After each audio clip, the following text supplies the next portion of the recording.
নদীকে জিজ্ঞেস করলাম, তোর পারে যে আশ্রয় নেয় অবাগা, তার ঘর যে ভেঙে দেশ, তোর কি একটুও মায়া লাগে না? নদী বলল, অবাগাকে মায়া করলে নিজেকেই মরে যেতে হয়।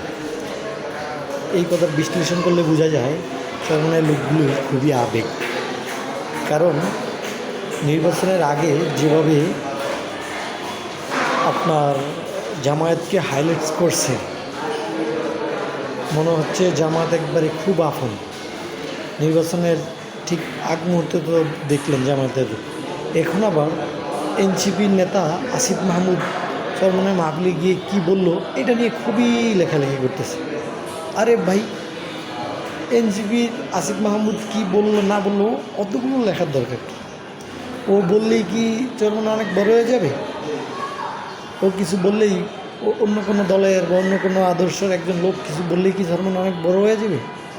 চরমনাই বড় হবে তার কর্মে, চরমনাই বড় হবে তার নিজস্ব কাজে। তাহলে অন্যকে হাইলাইটস না করে নিজেদের নেতাদেরকে হাইলাইটস করেন।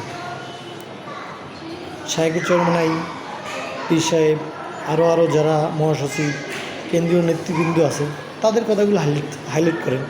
তাদের কথা হাইলাইট না করে অন্য দলের কে কী বললে এটা নিয়েই লাফাচ্ছেন, এটা ঠিক না। এতে নিজের দলের অস্তিত্ব হারানো লাগে। কারণ ওরা পোল্ট্রিবাস, ওরা কখনো চায় না দেশে চরমনাই দল, ইসলাম আন্দোলন, শরিয়া কায়েম করুক।